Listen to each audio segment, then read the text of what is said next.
Baik, sekali lagi mari kita berikan tepuk tangan yang paling meriah atas tampilan barongsai dari Paguyuban Hoki Kimoy dengan prestasi yang pernah diraih medali perak di Porprov Kalimantan Timur di Kabupaten Kutai Timur. Boleh kita sekali lagi berikan tepuk tangan yang paling meriah. Baik, mohon izin acara kami mulai. Izinkan kami membuka acara ini dengan sebuah pantun. Dari hulu ke Samarinda melewati jembatan Mahakam. Berlabuhnya tentu di dermaga. Izinkan kami mengucapkan salam. Mohon dijawab dengan semangat dan bertenaga. Assalamualaikum warahmatullahi wabarakatuh. Salam sejahtera, shalom, om swastiastu, namo buddhaya, dan salam kebajikan dan tentunya salam sehat untuk kita semua. Di pagi hari yang luar biasa indah ini, tiadalah kata yang patut kita curahkan puji syukur kehadirat Allah Subhanahu wa Ta'ala, Tuhan yang Maha Kuasa, karena berkat limpahan rahmat, karunia, serta izinnya, kita semua dapat berkumpul di tempat yang berbahagia ini, tentunya di salah satu ikon kota kita tercinta Samarinda, Kelenteng Chin Ikong, dalam rangkaian acara penyerahan secara simbolis kegiatan Pro Bebaya tahun 2023 di Kecamatan Samarinda Kota, Kota Samarinda. Program pembangunan dan pemberdayaan masyarakat ini ialah salah satu program unggulan wali kota dan wakil wali kota kebanggaan kita, yaitu program berbasis lingkungan RT yang menggerakkan swadaya warganya langsung untuk membangun lingkungannya dengan anggaran yang dikucurkan pemerintah Kota Samarinda sebesar 100 juta per RT per tahunnya di tahun 2023 ini. Boleh kita berikan tepuk tangan yang paling meriah untuk kegiatan kita pada hari ini. Demi kelancaran dan keberkahan acara kita pada hari ini, sejenak kita memohon ridho Allah Subhanahu wa Ta'ala, Tuhan yang Maha Kuasa, dalam doa bersama, dan doa akan dipimpin oleh penyuluh agama Islam KUA Kecamatan Samarinda Kota kepada Bapak Alwan SPDI. Dengan hormat kami silakan. Hamdan yuwafi ni'amahu wa yukafi mazidah, ya Rabbana lakal hamdu kama yanbaghi li jalalika wa 'azimi sultanik. Allahumma ya Allah, Tuhan yang Maha Pengasih tak pilih kasih, Tuhan yang Maha Penyayang yang kasih sayangnya tak terbilang. Di pagi hari ini ya Allah, kami datang ke hadirat-Mu bersimpu di hadapan nirmala rahmat-Mu, agar kiranya Engkau memberkati, meridhoi kegiatan di pagi hari ini dalam rangka penyerahan Pro Bebaya. Semoga kegiatan ini dapat meningkatkan kesejahteraan bagi masyarakat. Ya Allah, ya Rahman, ya Rahim, kami rindu kerukunan, persatuan, kebersamaan, saling menghargai, saling menyayangi dan saling mencintai. Sebagaimana titahmu, inna khalaqnakum min dzakari wa unsa wa ja'alnakum syu'uban wa qabaila lita'arafu inna akramakum indallahi atqakum. Sesungguhnya kami ciptakan manusia berpasang-pasangan, bersuku dan berbangsa, agar saling kenal mengenal, dan sesungguhnya yang paling mulia di antara kamu sekalian adalah yang paling takwa. Ya Allah, ya Dzal Jalali wal Ikram, Engkau telah memberikan sejumlah ajaran yang baik kepada kami. Kami berusaha ya Allah untuk dapat melaksanakan ajaran yang baik itu dalam kehidupan kami sehari-hari. Tetapi kami ini lemah ya Allah, tanpa kekuatan yang Engkau berikan kepada kami. Kami ini bodoh ya Allah, tanpa ilmu yang Engkau berikan kepada kami. bahkan kami bisa sesat ya Allah tanpa bimbingan petunjuk-Mu. Allahumma arinal haqqo haqqo warzuqna tibaa wa arinal batila batila warzuqna jinabah. Ya Allah, tunjukkan kepada kami yang salah itu adalah salah, dan berilah kekuatan kepada kami untuk menjauhi kesalahan itu. Berilah kekuatan kepada kami ya Allah untuk menapaki kebenaran, dan tunjukkan kebenaran itu kepada kami ya Allah. Ya Allah, ya Rahman, ya Rahim, hiasi kami dengan akhlak para nabi-Mu, dekaplah kami dengan kasih sayang-Mu, dan berilah kekuatan lahir dan batin kepada pemimpin kami untuk bisa membawa Samarinda ini yang lebih baik. Ya Allah, Samarinda dengan usia 355 tahun dan pemerintahan kota yang berusia 63 tahun telah menapaki jalan panjang, dan alhamdulillah tahun demi tahun, khususnya dalam kepemimpinan Bapak Dr. Haji Andi Harun, telah menampakkan hasilnya yang dapat dirasakan bermanfaat bagi masyarakat kota Samarinda.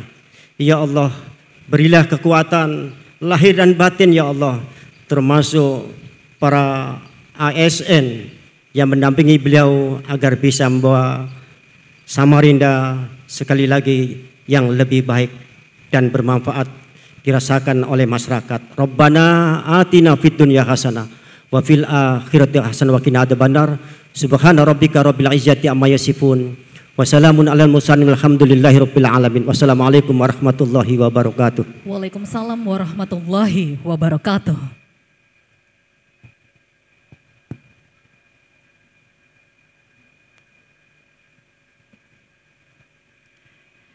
Baik Wali Kota Samarinda yang terhormat, hadirin dan tamu undangan yang kami hormati, serta seluruh warga Kecamatan Samarinda Kota yang kami cintai juga kami banggakan.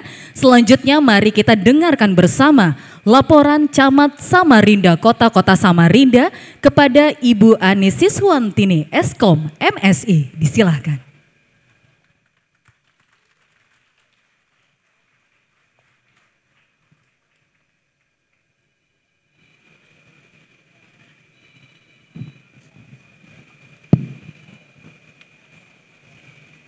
Bismillahirrahmanirrahim.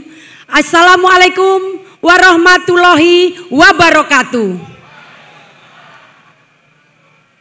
Selamat pagi, salam sehat dan salam sejahtera bagi kita semuanya. Salam nama budaya, salam kebajikan, Om Swastiastu. Yang terhormat Wali Kota Samarinda Bapak Dr. Haji Andi Harun. Yang kami hormati Bapak Sekda Sekretariat Kota Samarinda, Bapak Asisten TWAP beserta Kepala Perangkat Daerah beserta Kabag Pemerintah Kota Samarinda. Yang kami hormati pula seluruh para Ketua RT, Bapak Ibu Lurah sekecamatan Samarinda Kota, kader-kader, baik kader Posyandu, kader Dasawisma, dan seluruh kader-kader yang ada di Kecamatan Samarinda Kota. Tidak lupa Bapak Dan Ramil, Bapak Kapolsek, dari Puskesmas Samarinda Kota, dari KUA, beserta yang kami banggakan dan yang kami muliakan, seluruh warga, baik pendamping, Pokmas, seluruh Ketua RT yang kami cintai. Dan tidak lupa kepada Bapak Untung Brawijaya yang sudah memfasilitasi kelenteng di Kecamatan Samarinda Kota. Bapak Ibu beserta undangan yang berbahagia. Kecamatan Samarinda Kota merupakan kota pusat perniagaan, jasa perhotelan dan tempat hiburan yang memiliki luasan 359,81 hektar dengan jumlah penduduk 32.818 jiwa. Sumber data Disdukcapil triwulan kedua tahun 2023 terdiri dari 5 kelurahan dan 124 RT. Bapak Wali Kota, izinkan saya membaca pantun sebelum melaporkan program dan kegiatan pro bebaya di kelurahan-kelurahan sekecamatan Samarinda Kota. Jalan-jalan ke pasar pagi, jangan lupa mampir di Citra Niaga. Kita semuanya wajib tahu dan mengerti program unggulan Bapak Wali Kota, yaitu program pro bebaya. Kalau hendak membeli baju, jalan-jalan ke Gajah Mada. Jika hendak lingkungan maju, ayo laksanakan pro bebaya. Baju kebaya kita belikan, jangan dipakai seragam Pak Tentara. Jika pro bebaya kita jalankan, tentu masyarakat akan sejahtera. Bapak Wali Kota dan semua undangan yang kami hormati, dalam kegiatan pro bebaya dari 124 RT sekecamatan Samarinda Kota yang terbagi dalam 11 Pokmas, semua mendapat anggaran program pro bebaya tahun 2023 sebesar 16 miliar 117 juta 198.776 rupiah.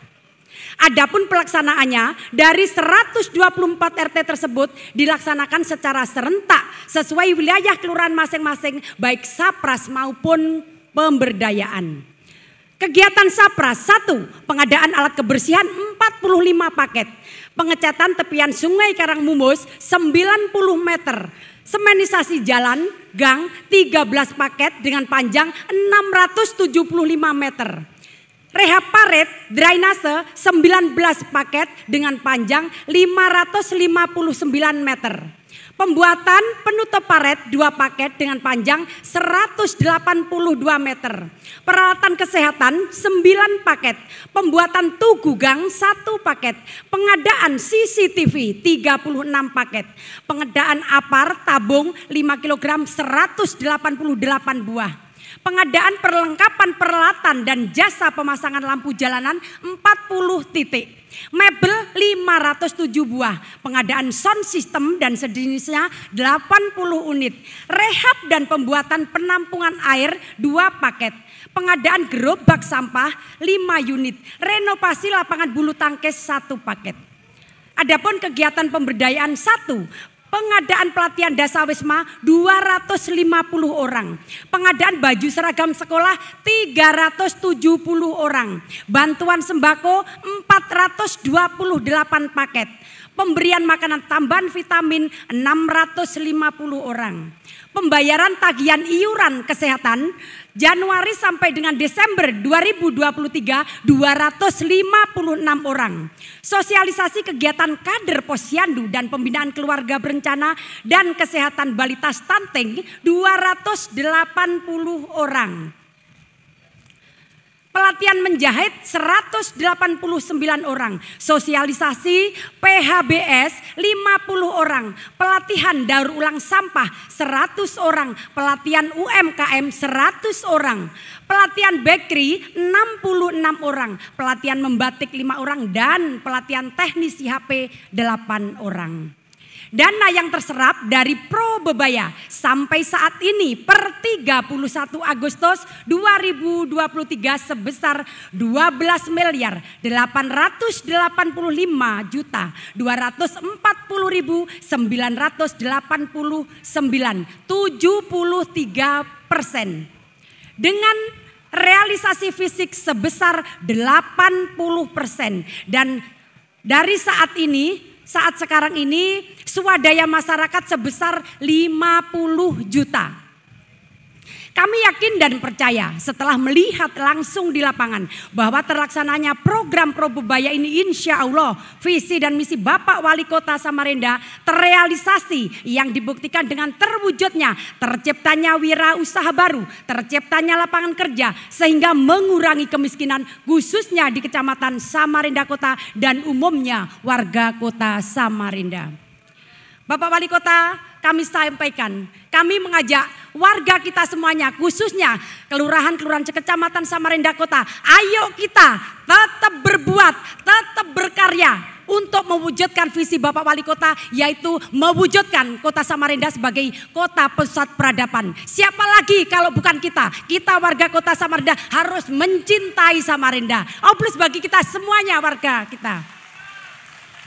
Ya, izin Pak Wali Kota, demikian laporan ini kami sampaikan. Dan selanjutnya mohon izin Bapak Wali Kota dengan hormat untuk memberikan sambutan dan arahan sekaligus menyerahkan bantuan secara simbolis kepada masyarakat Kelurahan sekecamatan Samarinda Kota. Mohon maaf apabila ada kesalahan. Kami akhiri, wassalamualaikum warahmatullahi wabarakatuh. Om Santi Santi Santi Om.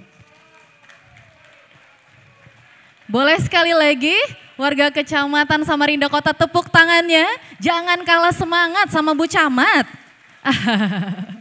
Baik, terima kasih. Dan selanjutnya marilah kita dengarkan bersama testimoni perwakilan warga Kecamatan Samarinda Kota Samarinda kepada Bapak Arko Hansyah. Disilahkan. Assalamualaikum warahmatullahi wabarakatuh. Saya Arko Hansyah, Pak Wali Kota dari mewakili warga Kecamatan Samarinda Kota, mengucapkan terima kasih yang sebesar-besarnya atas Bapak Wali Kota Samarinda dan Wakil Wali Kota Samarinda atas program Probebaya. Banyak sekali manfaat yang kami terima dirasakan oleh warga sampai di lapisan bawah. Dulunya parit kami Pak drainase itu sempit, saluran airnya buntu. Sekarang sudah lebar dan saluran airnya lancar Pak. Kemudian Pak, di tempat kami itu lampu jalan lingkungan dulu belum ada dengan CCTV. Jadi rawan kejahatan, sekarang sudah ada lampu jalan lingkungan, jalannya jadi terang, kemudian dapat kami awasi di RT dengan adanya CCTV. Kemudian Pak, kami juga terima kasih juga ada posyandu. Dulunya kami posyandunya numpang di rumah RT. Sekarang dengan adanya Probebaya kami bisa membangun posyandu sorang Pak. Jadi di lahan Pemkot alhamdulillah sudah terlaksana.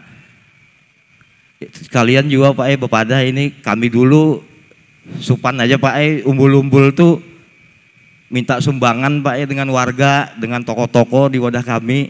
Dengan adanya Probebaya ini alhamdulillah kami bisa menganggarkan sorang di RT, jadi RT nukar sorang sudah umbul-umbul Pak ini. Terima kasih Pak. Kalian juga Pak, kami terima kasih juga Gapura Pak. Kami dulu ngalih banar orang becari gang kami. Dengan adanya Probebaya ini orang nyaman becari gang. Ya sederhana aja kada apa-apa Pak, cukup aja. Walaupun kada sama dengan wali kota nang ada videotronnya, kami kada apa-apa. Alhamdulillah kami makasih juga Pak. Kemudian Pak ibu-ibunya juga. Nah kami kerja bakti, ada silaturahmi dengan warga 2 minggu dalam 1 bulan minimal. Jadi kami bisa ketemu warga dengan ibu-ibu. Ibu-ibunya juga terima kasih Pak, bisa bawa wadai jadi Pak dengan anggaran konsumsi kerja bakti 250.000 sekali kegiatan. Terima kasih Pak. Jadi ibu-ibunya itu ada pendapatan sorang lagi, kata minta lagi dengan suami.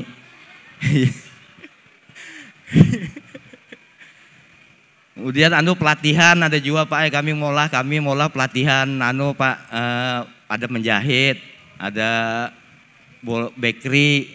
Nah, menjahit dulunya ibu-ibu di sana menjahit, karena ada sertifikat. Jadi dengan adanya Probebaya bisa dapat sertifikat dari LPK. Kemudian juga pelatihan bakery. Nah, ibu-ibu yang di RT kami yang ngolah wadai tadi ngolahnya kada tapi karuan, dengan adanya pelatihan wadai. Nah, jadi konsumsi kerja baktinya tambah bagus Pak, nyaman wadainya jadi. Pokoknya banyak Pak, kami ini kada kawat terpandir lagi Pak, madahkan program manfaat Probebaya ini. Doanya harapan kami Pak, mudah-mudahan pian Bapak Wali Kota dan Wakil Wali Kota Samarinda beserta jajarannya semoga sehat selalu Pak Ai, dipanjangkan umur, amin. Nah, dan harapan kami semoga program Probebaya ini Pak terus berlanjut. Terima kasih Pak Ai atas kesempatan yang diberikan. Saya akhiri Pak Ai. Wassalamualaikum warahmatullahi wabarakatuh. Waalaikumsalam warahmatullahi wabarakatuh. Terima kasih Bapak Arko Hansyah.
Assalamualaikum warahmatullahi wabarakatuh. Selamat pagi dan salam sejahtera bagi kita semua. Zauhalhe Niawa.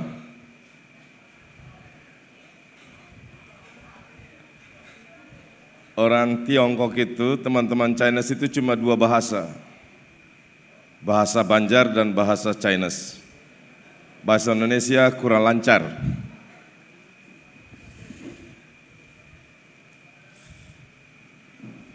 Makan apel dari mari. Makan habis dimakan kamu.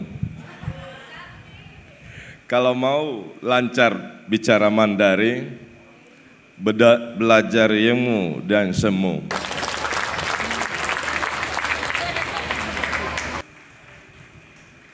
Kalau zi artinya bahasa, kalau wizimi artinya mengapa. Sudah lama kita berpisah, baru sekarang kita berjumpa lagi.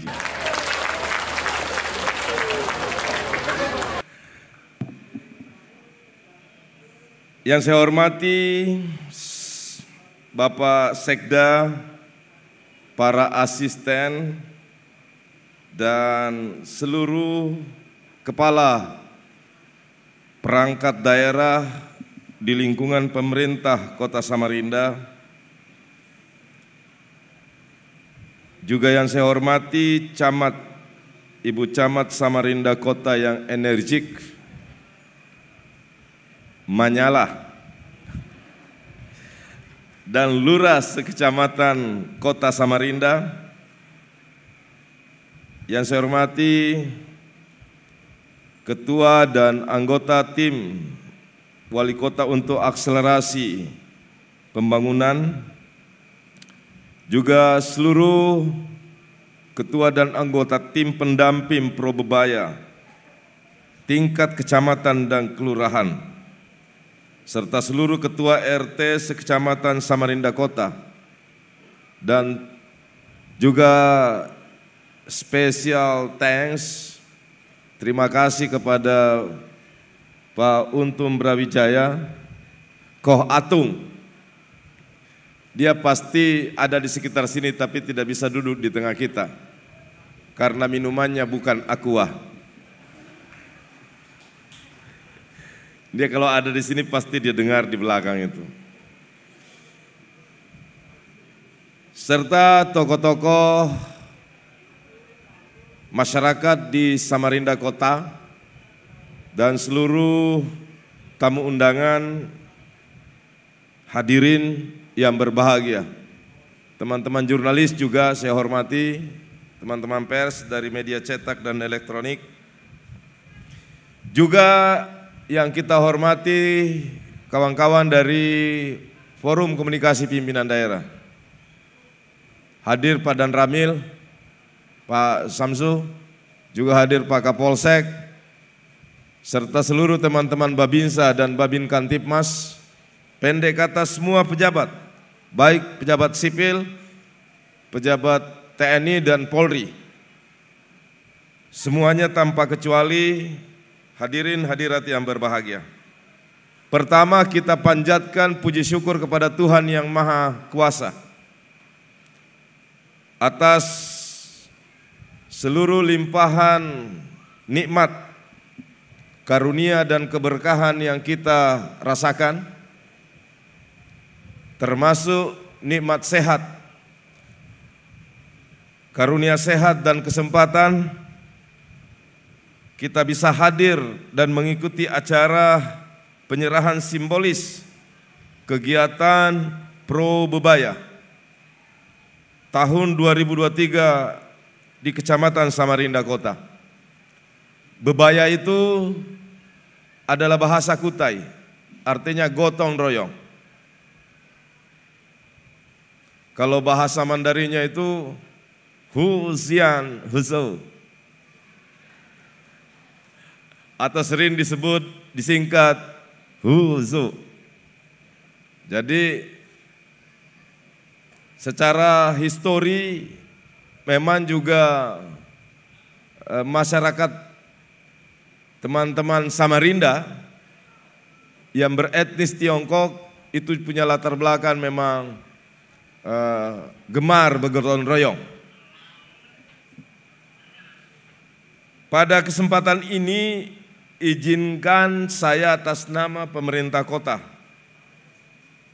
menyampaikan apresiasi dan rasa hormat kepada seluruh ketua RT. Demikian juga halnya para ketua dan anggota LPM, lurah, serta seluruh pendamping kegiatan Pro Bebaya. Juga pasti rasa hormat dan terima kasih juga kepada Ibu Camat dan seluruh jajarannya dan teman-teman tokoh-tokoh masyarakat yang telah sangat aktif dan memberi peran yang tidak sedikit atas sukses dan lancarnya kegiatan Pro Bebaya, yakni berupa alokasi anggaran 100 juta di setiap RT di seluruh wilayah kota Samarinda dalam rangka untuk menciptakan pemerataan dan keadilan dalam kegiatan pembangunan fisik berskala kecil atau sederhana dan kegiatan-kegiatan pemberdayaan masyarakat. Kegiatan dan suksesnya acara Pro Bebaya sejak pertama kali dilaksanakan mengingatkan kita pada sejarah historis kota Samarinda yang tentu terkait dengan Kesultanan Kutai Ing Martadipura yang kemudian melahirkan diksi atau kata bebaya, bergotong royong, bersama-sama, sehingga pada konteks kegiatan Pro Bebaya Samarinda inilah yang mengilhami dan bisa menjadi menginspirasi kita bahwa semua persoalan pembangunan, persoalan kemasyarakatan hanya dapat diselesaikan jika kita bahu-membahu bergotong royong. Sehingga jika kota Samarinda ini ingin maju, memiliki tata kota yang rapi, yang nyaman, aman, serta produktif juga secara ekonomi, dan pada akhirnya diharapkan memiliki daya saing, maka kata kuncinya adalah bergotong royong. Kata kuncinya harus bersama-sama bahu-membahu atau melakukan kegiatan yang bersifat bebaya. Satu masalah akan kita hadapi bersama-sama. Kemajuan ini bisa kita songsong jika terus kita bisa mempertahankan kebersamaan dalam membangun kota Samarinda. Tadi Ibu Camat menyampaikan bahwa kecamatan memiliki prospek ekonomi yang potensial karena merupakan lokasi pusat perniagaan yang krusial bagi kota Samarinda sejak dari dahulu hingga sekarang. Beberapa jasa, diantaranya jasa perhotelan, jasa perdagangan, pusat-pusat ekonomi berada di kecamatan ini. Oleh karena itu sinergi antara kegiatan dunia usaha dan kegiatan Probebaya yang terus bisa diimplementasikan di kecamatan ini dan dikelola dengan baik, maka pasti hanya satu jawabannya akan memberi manfaat yang besar bagi masyarakat. Menurut informasi yang saya dapatkan, daerah Kecamatan Samarinda Kota yang digawangi oleh 5 kelurahan, praktis 5 lurah, dan 124 ketua RT telah merealisasikan kegiatan Probebaya sebesar 12.285.989 rupiah, yang pencapaiannya setara dengan 73% anggaran Probebaya Kecamatan Samarinda Kota untuk tahun anggaran 2023. Di mana pembangunan sarana dan prasarana fisiknya mencapai 80%. Jadi kita masih ada waktu sampai bulan Desember. Sekarang posisinya 80%. Mudah-mudahan insya Allah di awal Desember sudah sampai 100%. Selain masyarakat, pemerintah kota juga selalu mengawal dan mengawasi pelaksanaan kegiatan Probebaya ini hingga tuntas. Probebaya berikutnya harus melahirkan inovasi. Jadi di beberapa tempat anggaran kita itu 100 juta. Tapi karena para dermawan, masyarakat melihat manfaatnya sangat besar, sehingga di beberapa tempat menimbulkan simpati dan partisipasi, sehingga ada masyarakat yang mengumpulkan bantuan sampai 50 juta, sehingga Probebayanya dari pemerintah 100 juta dan dari masyarakatnya 50 juta rupiah. Dan itu tidak hanya di satu tempat, tapi di beberapa tempat. Kenapa? Karena Probebaya kita harapkan melahirkan inovasi, terutama inovasi dari masyarakatnya, sekaligus memberi edukasi hingga literasi. Di beberapa tempat, beberapa ketua RT tadi juga disampaikan oleh Pak Adriansyah bahwa ada CCTV. Sebenarnya kita dorong penciptaan CCTV di kampung, di RT, itu dalam rangka juga untuk menciptakan kondisi aman di kota ini.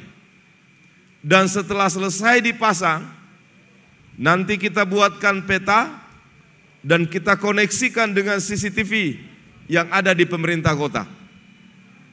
Dulu orang sering ada yang maling motor misalnya, pakai helm supaya tidak dikenali identifikasi. Sekarang ini sudah agak sulit karena beberapa RT sudah memasang CCTV, sehingga perjalanannya dari satu tempat ke tempat lain terkoneksi. Dan beberapa waktu yang lalu, akibat bantuan CCTV dari Probebaya ini, seorang pencuri maling motor di sebuah tempat ibadah dapat ditangkap karena koneksi CCTV yang sudah mulai membaik di kota ini. Nah, kita harapkan teman-teman di lingkungan RT juga di antara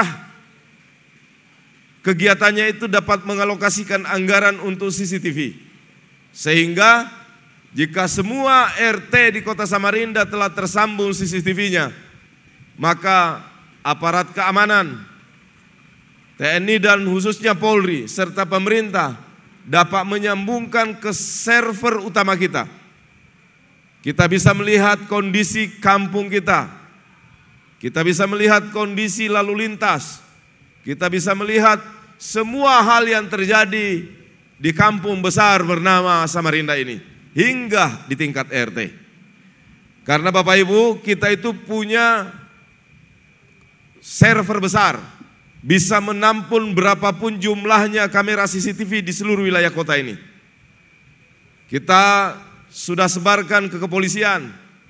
Kita bisa melihat bagaimana tempat ini pada jam segini. Begitu pula di wilayah-wilayah yang dilewati dan telah terpasang CCTV tersebut. Tapi kita harapkan tidak hanya terpasang di jalan-jalan protokol dan jalan-jalan utama, tapi juga bisa terpasang di tempat-tempat keramaian hingga ke lingkungan RT. Itulah yang terus kita maksudkan menimbulkan inovasi, edukasi hingga literasi, sehingga mampu menyeimbangkan antara program yang datangnya dari pemerintah Kota Samarinda yang sering berbentuk top down planning atau perencanaannya dari atas, dan juga yang bersumber dari masyarakat, yang perencanaan dari masyarakat, saran dari masyarakat, masukan dari masyarakat, dalam istilah manajemen disebut bottom up planning. Dengan demikian seluruh warga masyarakat Kota Samarinda dengan Probebaya ini akan kita harapkan bisa berjalan terus dan bisa memotivasi warga untuk berswadaya, berdikari serta mampu meningkatkan kualitas taraf hidupnya. Dan yang tidak kalah penting saya ingin sampaikan, salah satu program prioritas pemerintah Kota Samarinda yakni pengendalian banjir dan pengembangan peningkatan sistem drainase modern yang terus-menerus setiap tahun kita lanjutkan pembangunannya. Di awal tahun saya di Gor Segiri saya menyampaikan permohonan maaf jika sepanjang dalam tahun ini ada kemacetan di beberapa ruas jalan karena pembangunan jalan dan pembangunan trotoar serta rehabilitasi drainase. Itu karena kita ingin segera untuk melakukan atau memiliki fasilitas infrastruktur yang baik. Dan saya targetkan tahun ini separuh dari jalan atau seperempat dari jalan yang ada dalam Kota Samarinda mulus. Serta insya Allah 100% jalan dalam Kota Samarinda tahun depan akan kita pastikan mulus semulus-mulusnya.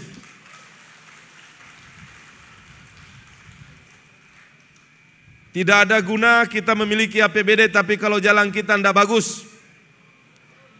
Tidak ada guna daerah ini bernama Kota Samarinda tapi paritnya, trotoarnya tidak bagus. Tidak guna kalau orang mengenal ibu kota provinsi, Samarinda adalah ibu kota provinsi, berdekatan IKN, tapi situasinya rigat. Karena dulu itu Samarinda dikenal dengan 3 istilah. 1 rigat, 2 calap, yang ketiga kadap. Bujur kada? Jadi rigat, calap, dan kadap. Banjirnya, calapnya mulai kita dari tahun kemarin 2021 kita mulai mengendalikan. Terutama kita khususkan dulu pada tempat-tempat yang sangat parah banjirnya. Kita bisa melihat suksesnya misalnya di Simpang 4 Lembu Suwana. Bapak Ibu sekarang dulu di Simpang 4 Lembu Suwana, Dr. Sutomo, S. Parman, Pembangunan dan M. Yamin. Kalau terjadi genangan bisa sampai 5 hari, bahkan bisa lebih dari 1 minggu. Sekarang kita bersyukur pada Tuhan, walaupun belum selesai semua koneksi proyeknya, tidak pernah lagi lebih dari 20 hingga 30 menit genangan air tersebut langsung terbuang ke Karamumus. Kenapa? Karena untuk mengendalikan sesuatu, untuk mengatasi sesuatu, pertama tentu butuh pengetahuan. Kalau kita membangun saja tapi tidak disertai pengetahuan, yang ada uang habis, tidak tepat sasaran, dan tidak bermanfaat ke masyarakat. Kita harus tahu sebenarnya ilmu banjir itu di semua kitab suci agama itu udah ada. Tuhan udah kasih. Setiap kali Tuhan menciptakan gunung, pasti selalu tidak disertai dengan sungai. Dan ada namanya hujan. Jika hujan itu turun ke bumi dan dipastikan lancar mengalir hingga sampai ke sungai, maka pasti tidak ada banjir. Lalu kenapa terjadi banjir? Airnya tergenang di wilayah darat, bisa jadi karena paritnya yang buntu, bisa jadi karena sedimentasi lumpur, pasir bercampur. Bukan saja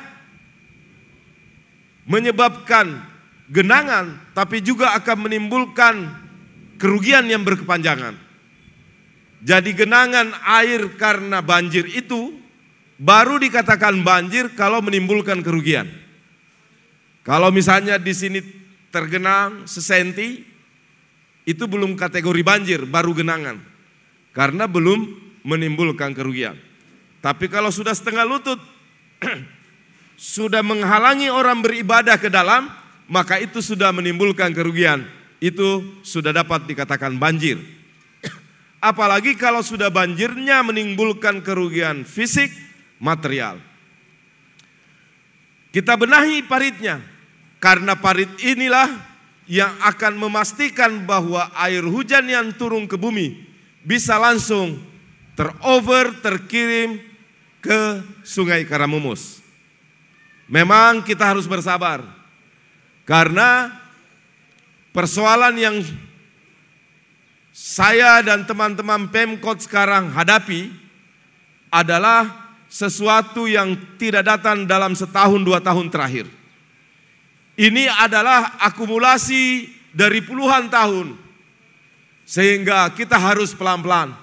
Tapi tidak ada kata menyerah, karena pasti banjir kita bisa atasi.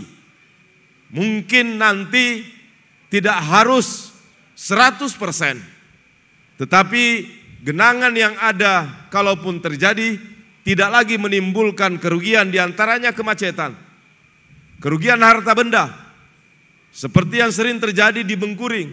Dulu di Bengkuring 4 tahun sekali dirikan TNI dan Polri itu dirikan tenda pengungsian atau dapur umum. Tiap 4 kali partai politik, yayasan dan segala macam kelompok datang membagi nasi bungkus. Karena di Bengkuring 4 kali dalam setahun itu banjir hingga dada orang dewasa. Alhamdulillah 2 tahun pemerintahan ini saya pimpin, tidak pernah lagi 1 kali pun di Bengkuring mendirikan dapur umum. Itu sebabnya saya mohon sabar dan bersabar, karena Samarinda ini lebih luas dari Jakarta. Samarinda ini awalnya 718.000 kilometer persegi. DKI itu hanya 716 kilometer persegi. Jadi memang sangat luas.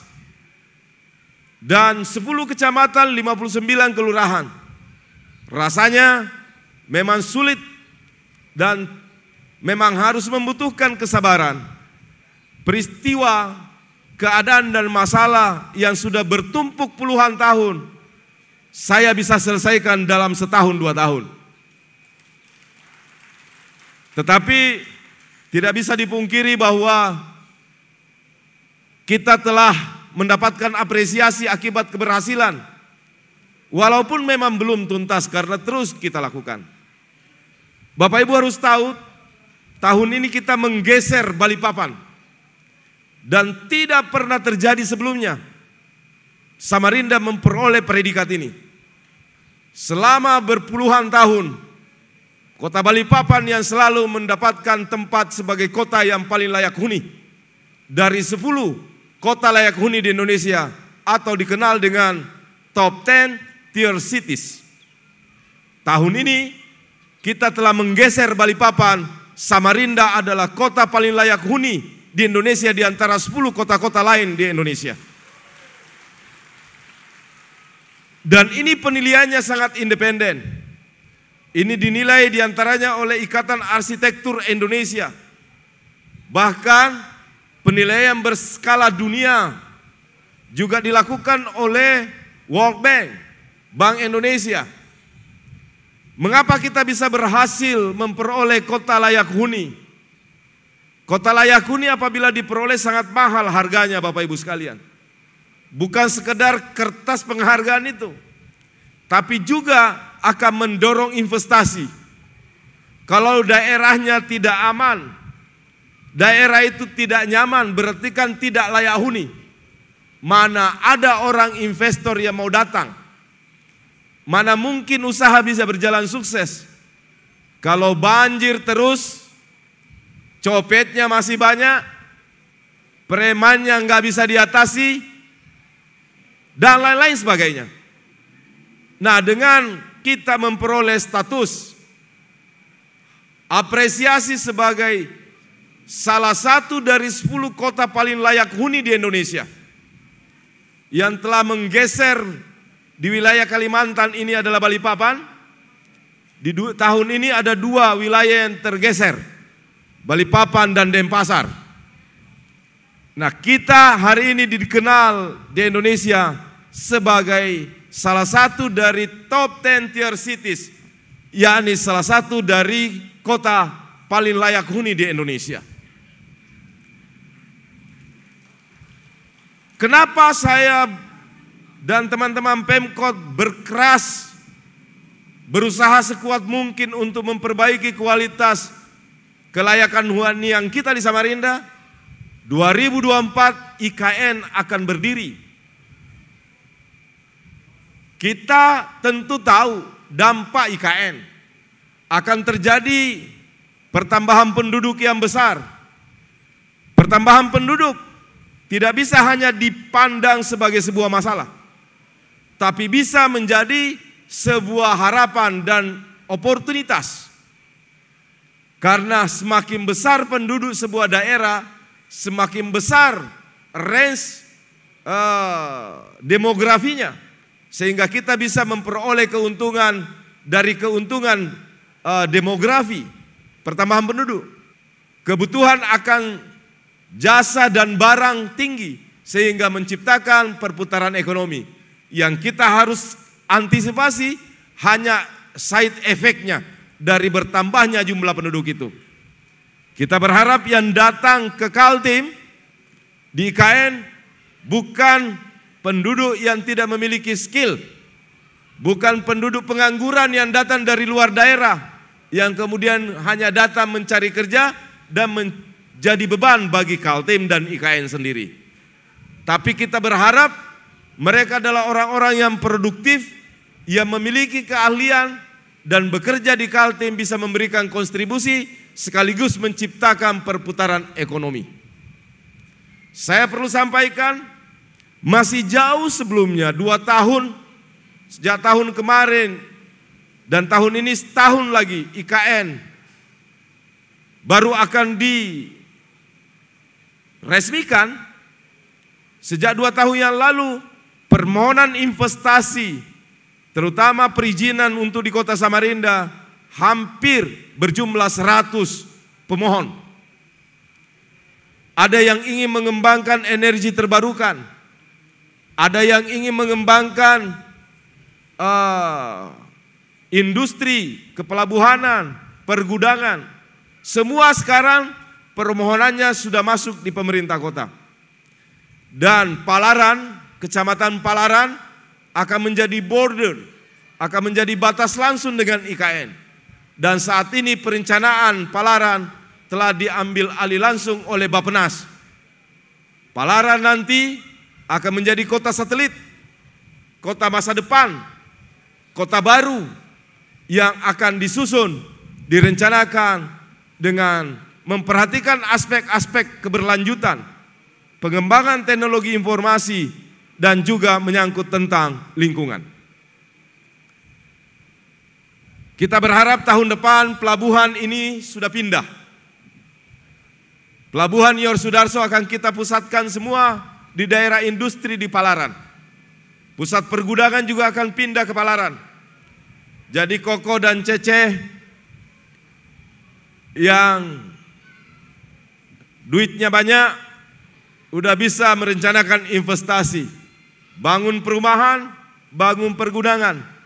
Karena di IKN tidak mungkin semua orang betah tinggal di apartemen. Mungkin di antara Koko dan Cece di sini punya apartemen di Jakarta atau mungkin di Singapura. Mana tahan kalau masih ada lem properti bersifat horizontal, kita tahan tinggal di apartemen. Mau bangun rumah di Balikpapan, lem propertinya sudah sesak dan terbatas. Jadi nanti pada akhirnya mereka akan berbondong-bondong datang ke Samarinda. Karena kelak jarak IKN dengan Balikpapan dengan Samarinda hanya ditempuh kurang lebih 40 menit setelah terbangunnya crossing tol dari daerah sekitar Palaran langsung ke IKN. Saat ini lagi persiapan pembangunan jalan di alternatif IKN dari arah Samarinda menuju Kukar, yakni di sekitar Jonggon. Makobrimob sekarang sudah dibangun di Jonggon. Jadi dari Jonggon ke IKN juga direncanakan hanya kurang lebih maksimal 40 menit. Dan saat ini pembangunan Makobrimobnya sudah berlangsung. Saya sengaja memberitahu ini, menyampaikan ini agar semua warga Samarinda mengetahui perkembangan bahwa kota ini sudah berada di jalan yang benar dan sedang menyongsong masa depannya yang semakin baik di masa-masa yang akan datang. Samarinda ini sangat potensial menjadi kota maju di masa depan. Saya juga sudah menerima surat dari pusat, dari Kementerian Perhubungan untuk tidak mengeluarkan perizinan bangunan di sekitar daerah Bandara APT Pranoto 15 km dari semua radius. Itu artinya apa? Pusat punya rencana. Wali kota dilarang mengeluarkan izin lebih dari 3 lantai. Dan dilarang untuk melakukan pemanfaatan ruang yang tidak sesuai dengan rencana pengembangan Bandara APT Pranoto. Kalau pemerintah nasional sudah melarang dari semua arah 360 derajat 15 km tidak boleh diganggu tata ruangnya, itu artinya apa? Artinya pemerintah nasional sedang menyiapkan rencana besar untuk pengembangan Sungai Siring. Kalau Sungai Siring menjadi Aerocity di masa yang akan datang, pastilah bandara kita suatu hari kelak akan menjadi international airport. Tidak mungkin sekedar diminta untuk diamankan tata guna dan tata ruang lahannya seluas 15 km dari semua arah kalau tidak disiapkan rencana besar terhadap pengembangan bandara dan daerah sekitarnya. Memang di IKN akan dibangun airport, tapi bangunan bandara yang akan dibangun airport itu adalah airport perintis seperti Halim untuk VVIP. Sementara Bandara Sepinggang kita sama-sama tahu lahannya sudah sangat terbatas. Di sebelah utaranya sudah berbatas laut. Di sebelah timurnya sudah berbatas jalan, bangunan. Demikian juga sebelah barat dan timurnya. Semua sudah terkepung oleh properti yang sudah sulit untuk dikembangkan. Sementara Samarinda yang demikian luas ini masih memiliki hamparan lahan. Kata orang Inggris itu hanya kada teratur aja. Tapi kalau luasnya, sangat luas lahan kita di kota Samarinda ini. Bapak Ibu sekalian, itulah beberapa sekilas yang saya ingin sampaikan perkembangan pembangunan IKN. Supaya masyarakat luas tahu IKN itu di mana. IKN itu terdiri dari 2 area. Pertama namanya KIPP, Kawasan Inti Pusat Pemerintahan. Di sanalah dibangun Istana Negara yang sekarang sudah dibangun. Dan nanti ada namanya Bufferzone, kawasan penyanggah ibu kota. Kawasan penyanggahnya terdiri dari Penajam, Balikpapan, Samarinda dan Kukar. Nah, kita melihat dari desain perencanaan ke depan, Samarinda insya Allah paling diuntungkan. Karena tidak ada satu jengkal pun tanahnya yang diambil masuk IKN. Kalau Kukar, seluruh Samboja dan sekitarnya masuk wilayah IKN. Sehingga nanti Samarinda ini berbatasan langsung dengan IKN. Dengan tanpa melakukan perubahan atau pengurangan wilayah area dari kebutuhan lahan yang dibutuhkan oleh IKN. Pintu gerbang akan ada di Samarinda menuju IKN. Dan kita telah ditetapkan di Bappenas karena 3 cities connecting, 3 kota pengembangan IKN di tahap pertama, yakni IKN, Balikpapan dan Samarinda. Samarinda ditetapkan sebagai pusat pengembangan energi terbarukan dengan konsep IKN yang ada. Jadi dalam tahap pertama perencanaannya seperti itu. Kalau sudah Samarinda ditetapkan sebagai kota pusat pengembangan energi terbarukan, Balikpapan manufaktur dan lainnya ada di sektor pariwisata. Salah satu di antara yang ada di Samarinda adalah pusat pengembangan energi terbarukan. Apa yang akan kita lihat nanti? Bisa jadi nanti di Samarinda adalah pusat pengembangan pabrik mobil listrik.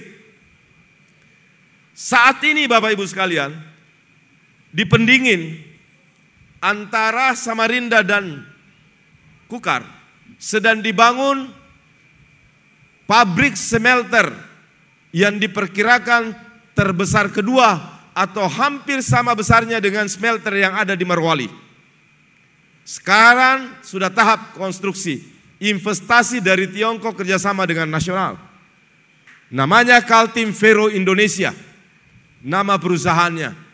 Bapak boleh cek Google, Kaltim Ferro Indonesia, KPI. Sekarang sudah dibangun. Dan pada saat operasi diperkirakan minimal akan memakan atau membutuhkan minimal 10.000 tenaga kerja. Daerah mana yang diuntungkan secara ekonomi? Tentulah Samarinda. Karena sebelum ke Tenggarong dari arah tersebut kita harus ke Samarinda. Itu sebabnya saya sering bilang kepada kawan-kawan pemerintah, bolehlah di Kukar nambang, boleh di daerah sekitar membangun pabrik dan industri, termasuk nikel. Nanti nikelnya itu dari Sulawesi, tapi pengolahan baterainya ada di sini. Kemudian bolehlah dibangun jalan tol ke Bontang. Di Muara Badak juga boleh dikembangkan daerah klaster apa. Tapi semuanya kita harapkan belanjanya di Samarinda. Jadi kalau siang hari penduduk Samarinda ini bertambah. Karena orang Tenggaro, Muara Badak, dan sebagian dari Handil belanjanya di Samarinda. Itu sebabnya saya tidak lagi menggantungkan kota ini dari batubara. Tapi kita ingin bangun kota ini menjadi kota industri, jasa dan perdagangan. Masa emas batubara di kota ini kita sudah harus lupakan. Tapi kita konversi, kita bangkitkan menjadi kota industri jasa perdagangan. Agar kita tidak terlambat. Daerah tetangga kita, Kukar, termasuk daerah-daerah interlainnya seperti Kubar, Mahulu, biarlah mereka tetap berada dalam zona daerah pertambangan. Kita lihat bagaimana Balikpapan yang tidak pernah sedikit pun memberi ruang pada perusahaan pertambangan batubara di sana. Mereka dari awalnya sudah menegaskan sebagai kota jasa perdagangan. Dan kita sekarang sedang menuju ke sana.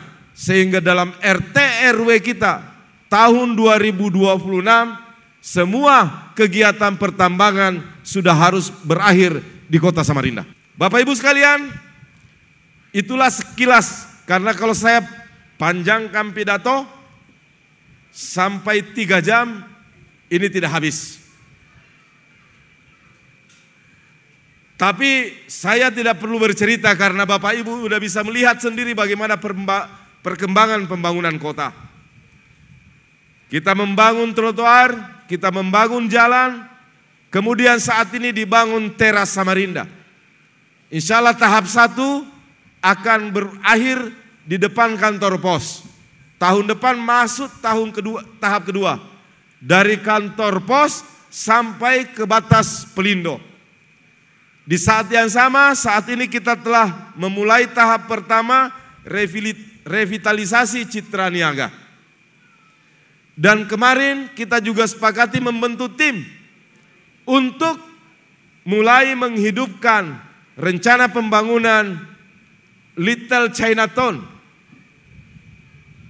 Karena kampung di sini itu lebih tua daripada Samarinda seberang. Orang harus mengenal bahwa bukan cuma Chinatown itu ada di Singapura, tapi juga ada di Samarinda. Jika perencanaannya semua sudah selesai, nanti saya mau menghadap ke Ko Atung. Apa yang saya harapkan? Kita nanti minta fasilitasi bertemu dengan seluruh paguyuban teman-teman Tiongkok.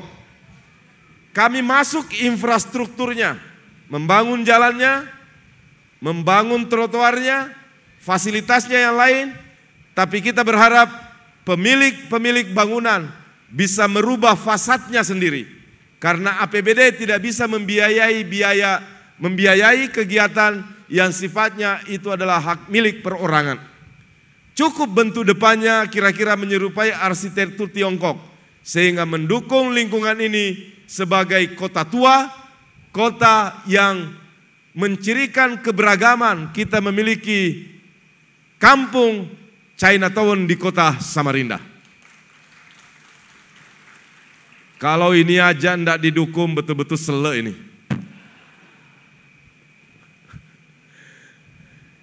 Nah, ada kemarin yang tanya saya waktu ke Citra Niaga, Pak Wali, jalan-jalan di sekitar Kaltim, Dermaga, Pelabuhan, kapan? Saya bilang sebahagian tahun ini dan semuanya akan selesai di tahun depan di kawasan ini.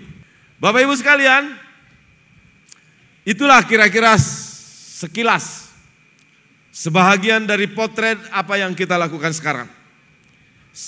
Terakhir sebelum saya tinggalkan mimbar ini, tahun 2024 tanggal 14 Februari adalah tahun di mana kita melaksanakan pemilu. Pemilu presiden dan wakil presiden. Lalu memilih calon-calon perwakilan kita, DPD, Dewan Perwakilan Rakyat Daerah. Kemudian kalau di Amerika itu disebut senator. Kemudian ada DPR RI, ada DPRD provinsi, ada DPRD Kota Samarinda. Tadi saya sudah sampaikan di awal, kecamatan paling rendah partisipasi pemilihnya adalah Kecamatan Samarinda Kota. Dan kalau dilihat pusat-pusat yang paling rendah itu ada di kampung di tempat Koko dan Cece semua. Kalau besok Februari tidak turun, saya jemput sendiri ke tokonya. Biar tahu bahwa tidak boleh hanya butuh trotoar, lampu, CCTV dan jalan yang bagus, tapi tidak mau milih. Itu enak di lu, nggak enak di gua. Kenapa kita minta partisipasi pemilihnya tinggi? Supaya kita beri kesempatan kepada orang-orang yang akan mewakili kita DPRD itu orang-orang baik. Orang-orang yang mau berjuang, mau memperjuangkan aspirasi masyarakat. Kalau yang terpilih orang-orang yang tidak peduli dengan rakyat, nah kita sendiri juga yang selek. Kita sendiri yang rugi. Orang yang tidak memiliki komitmen tinggi membangun kota itu, tidak ada guna mereka jadi anggota. Kita nggak usah pilih. Dan Bapak Ibu hanya satu kali kesempatan Bapak Ibu memberi pelajaran kepada para politisi yang tidak berjuang untuk rakyat. Hanya pada pemilu dengan jalan, jangan coblos mereka. Jadi hanya satu kesempatannya kita itu bisa memberi pembalasan kepada para politisi yang tidak merayat, yang suka bohong. Pada saat mau pemilih mereka datang, macam-macam biasanya di tulisan balihonya. Sederhana, setia dan mengabdi, ada tulisan begitu. Ada juga muda berkarya, ya kan? Ada juga siap untuk berjuang demi rakyat. Begitu mereka terpilih, mereka tidak pernah ada kasih bantuan perbaikan jalan, lihat mukanya juga berat. Betul? Orang seperti itu tidak layak memilih kita. Oleh sebab itu turun ke TPS, pilih mereka yang bisa kita andalkan, bagus orangnya punya, sehingga mereka bisa betul-betul bersama rakyat membantu. Kita, tugas kita yakni beri pendidikan kepada masyarakat. Pertama, tinggikan partisipasi pemilih kita. Supaya wali kota ini kada supan, Pak Dan Ramil kada supan.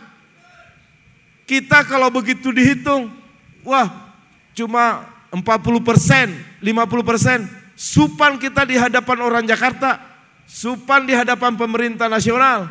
Kita paling terendah padahal kita ini ibu kota. Siap semua? Anda kutangkuni Pang Koko ini. Pemilu terakhir dia numpatinya bila, mungkin masih orde lama kali. Senang lihat Koko hari ini rapi-rapi. Ini belum tentu pakai pakaian gini sekali setahun. Soalnya pakaian Koko ini biasanya ranggas ya kan? Pakaian raya, sama juga dengan aku kok. Rapinya kalau pakaian kayak gini. Tampan wali kotanya kayak gini. Kalau sudah lepas wali kota, sudah tampan kita sama dah. Jadi Bapak Ibu sekalian itu yang kita mau. Mengedukasi, memberi pendidikan kepada masyarakat agar mereka memilih partai yang benar, memilih caleg yang benar, bukan karena dasar apa-apa. Saya mau tanya Ketua RT, Probebaya ini bermanfaat tidak? Butuh dilanjutkan tidak? Saya hanya bisa lanjutkan Probebaya ini jika di DPRD Kota Samarinda itu terpilih adalah orang-orang yang mendukung Probebaya ini. Karena ini tidak bisa hanya diputuskan wali kota, harus diputuskan secara bersama dengan DPRD. Karena ada konsekuensi pembiayaannya. Berapa biayanya Probebaya setiap tahun di Samarinda? 2.000 RT kali 100 juta, 200 miliar.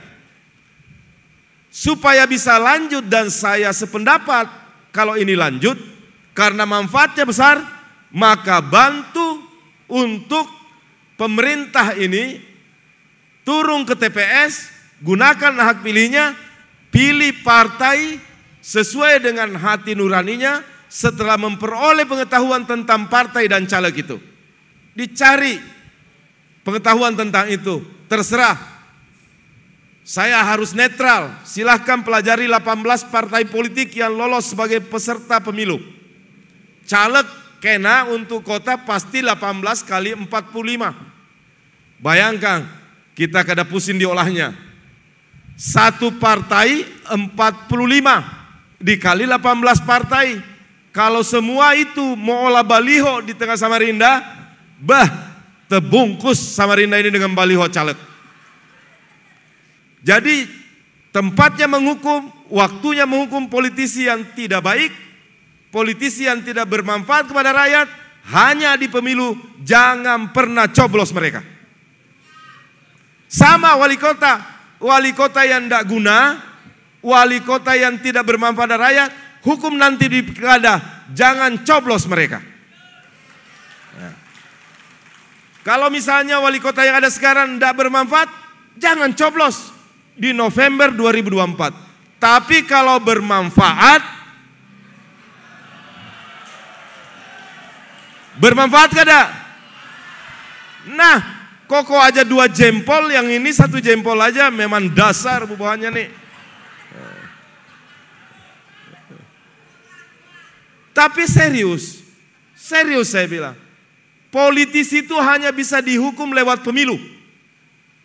Kalau wali kota itu politisi, hanya bisa dihukum lewat TPS pilkada. Gubernur, bupati hanya bisa dihukum melalui TPS. Itu Bapak Ibu sekalian. Jadi silahkan 18 partai politik menjadi peserta pemilu. Saya selaku pembina politik di daerah harus berlaku netral. Walaupun saya ketua partai politik. Saya ini ketua partai Gerindra, tapi harus memberi ruang yang sama kepada semua partai politik untuk dinilai. Tidak boleh saya mentang-mentang sebagai ketua partai Gerindra tidak memberi ruang kepada Bapak Ibu untuk menilai secara proporsional. Lihatlah mana partai yang bermanfaat, yang sudah memberikan bukti, bukan sekedar janji. Lihat caleg-calegnya masing-masing partai politik itu, supaya Bapak Ibu bisa mencoblos dengan baik dan meyakini bahwa yang dicoblos itu partai yang diharapkan bisa berpihak kepada masyarakat. Begitu pada calon presiden. Nah, besok itu kan selain DPRD, DPD RI juga kepada presiden. Bisa jadi 3 pasangan calon, mungkin nanti 4, penentuannya di Oktober. Kita harus mempelajari semua calon-calon presiden itu. Yang pasti kita berharap siapapun yang terpilih, mereka harus tetap menjaga keutuhan kebinekaan di Indonesia ini. Mereka harus menghormati keberagaman. Mereka harus tetap melestarikan persatuan dalam perbedaan. Ini bukan maunya manusia, ini udah maunya Tuhan. Kita diciptakan berbeda, bersuku-suku, berbangsa-bangsa, agama banyak. Enggak mungkin kita bisa jadi satu. Dari sononya Tuhan ciptakan itu kita berbeda-beda. Kita harus pelihara perbedaan ini. Tidak boleh ada kebencian karena perbedaan agama. Tidak boleh ada pertengkaran karena perbedaan suku. Latar belakang perbedaan bahasa. Samarinda ini harus menjadi kota Bhinneka Tunggal Ika. Tidak boleh ada paham-paham ekstrim. Kalau kalian mau paham ekstrim, datang sana, bukan di sini tempatmu. Sana ke Afghanistan kah, kemana kah, terserah bubuhanmu. Kalau mau bom bunuh diri, sana bunuh dirimu di sana itu. Ikat dirimu bom, tapi jangan di Indonesia. Mana ada ajaran agama manapun yang membolehkan menghilangkan nyawa orang lain, menyakiti, menimbulkan kesusahan kepada orang lain, betul enggak? Tidak boleh atas nama agama sekalipun. Jadi kota ini harus kita pelihara tetap menjadi kota Bhinneka Tunggal Ika, beragam. Biarlah orang Islam bisa beribadah dengan baik di tempat ibadahnya masing-masing, tenang, aman, nyaman. Orang Kristen dan Katolik bisa beribadah di tempat ibadah mereka dengan baik dan nyaman. Begitu pula orang Hindu, mereka juga bisa datang mengenakan pakaian dan beribadah di puranya, di tempat ibadah masing-masing dengan aman dan nyaman. Begitu pula teman-teman Buddha, Konghucu, mereka bisa datang ke kelenteng, ke vihara, beribadah dengan aman dan nyaman sebagai warga Indonesia yang utuh, yang bersatu. Dan republik ini didirikan oleh tokoh-tokoh, diperjuangkan bukan hanya satu kelompok agama. Ada Islam, ulama, ada pendeta, ada pastor, ada pemuka agama, ada teman-teman pemuka-pemuka Tiongkok, Buddha, Konghucu. Itu sejarah Indonesia yang tidak bisa dihapus oleh siapapun juga. Sehingga daerah ini dari Sabang sampai Merauke harus selalu menjadi daerah yang merawat dan memelihara keberagaman. Jadi jaga terus kekompakan, jangan pernah cekcok, pelihara terus perdamaian di antara kita. Karena tidak ada sesuatu yang bisa kita lakukan dengan baik kalau kita tidak rukun.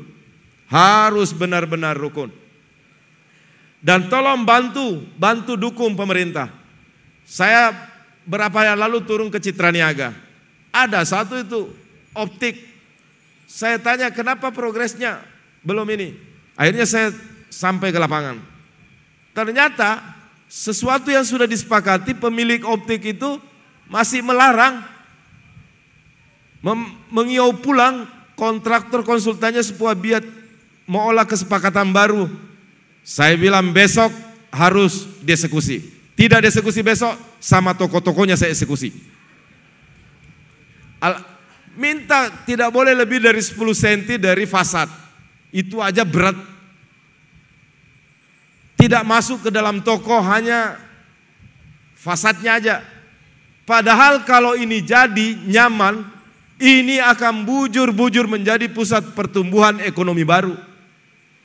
Pian tahulah berataan. Citra Niaga ini konsepnya nanti hanya jalan kaki, pedestrian. Kita akan bangun gedung parkir.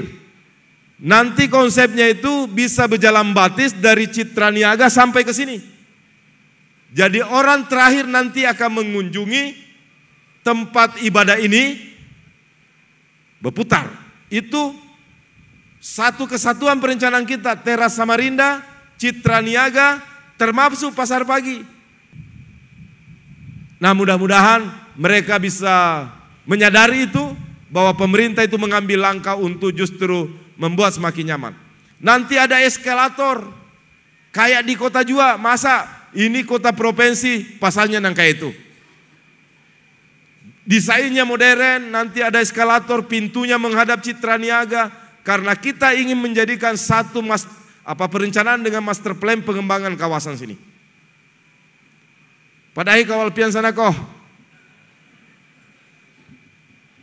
Ya, saya kira itu Bapak Ibu sekalian. Dan masih banyak lagi yang seharusnya saya bisa ceritakan, tapi karena terbatasnya waktu dan panjangnya durasi, sehingga tidak bisa saya sampaikan. Lebih, kalau pian nanti hendak mendapatkan gambaran, undang aja ulun. Yang paling penting kita sudah berkumpul, bergembira, dan kita punya satu mimpi, punya satu imajinasi, ingin membangun kota ini secara bersama-sama. Dan serius, konsisten, jujur, kita ingin membangunnya. Bukan sekedar basa-basi, bukan sekedar janji belaka, tapi semua berkomitmen mulai dari wali kota sampai masyarakatnya sama-sama ingin membangun. Partisipasi masyarakat dan dukungan masyarakat sangat kita harapkan. Di antaranya buang sampah. Kita sebaiknya untuk betul-betul mulai tertib. Ada yang biasa bilang, Pak Wali, kami mau aja Pak mau membuang sampah di TPS, tapi TPS-nya jauh. Kalau kayak gitu sampai kiamat nggak bisa buang sampah secara baik. Mana ada tanah di dalam kota bisa kita olah TPS. Bermotor aja ada apa-apa, bermotor aja. Memang dasar pengoleran kalau ini kada mau membuang sampah di wadahnya. Hanya jaraknya 1 kilo. Keadaannya pan disuruh jalan batis. Karena ndak bisa kita pasangkan. Kayak misalnya di lingkungan sini kita mau bangun TPS. Ndak ada lagi wadah, ndak ada lagi tanah kosong. Masa kita beristilah menukar tanah 1 ruko untuk mengolah TPS. Lebih mahal harga rukonya daripada TPS-nya. Ndak apa-apa pakai motor aja, suruh keluarga kah, suruh asisten kah, suruh pegawai kah buang sampah. Di Tiongkok, di China, di Korea, di Singapura, ndak juga dekat-dekat, mereka jauh-jauh juga. Tapi mereka dasar memang mau melihat kotanya bersih. Kalau kita masih ada yang pengoleran, memang malas. Tapi alhamdulillah 2 tahun terakhir ini sudah pada rajin-rajin semua. Kalau kita cari sebab alasan, ada aja pasti alasan itu. TPS-nya jauh lah, ndak ada tong sampahnya lah.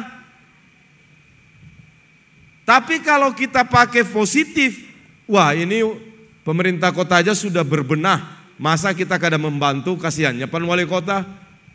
Bebuim muntun di mana-mana pidato. Tapi tetap aja kita membuang sampah sekahandak kita. Nah itu. Insyaallah itu saja Bapak Ibu sekalian. Mohon maaf sambutan ini dan memang wali kota Bapak Ibu ya memang begini potongannya. Apa adanya, ceplos-ceplos. Dan mudah-mudahan semua kita sehat, dipanjangkan umur oleh Tuhan. Dan selalu digerakkan dalam kebaikan, mendapatkan perlindungan dan keselamatan dari Tuhan yang Maha Kuasa. Tolong juga doanya agar dalam seminggu paling kada hujan sekali 2 kali. Karena yang paling terancam ini air bersih kita. PDAM berfungsi bagus tapi bahan bakunya dari laut jadi masin. Ini karena curah hujan kita agak kurang. Tolong berdoa teman-teman dari Buddha, dari Konghucu, tolong berdoa sesuai dengan agama masing-masing. Bapak Ibu yang berasal yang dari Kristen maupun Katolik tolong juga berdoa. Teman-teman Muslim berdoa kalau perlu salat istisqa supaya diberi hujan yang bermanfaat. Ya, sehingga ketersediaan air baku kita di sungai cukup untuk terus memastikan penyediaan layanan air bersih untuk seluruh warga. Karena satu-satunya sumber air bersih kita Karamumus dan Sungai Mahakam. Kemarin ada hujan sedikit, bersyukur benar. Mudah-mudahan ini sehari 2 hari ada lagi hujan dan hujan yang datang adalah hujan yang bermanfaat.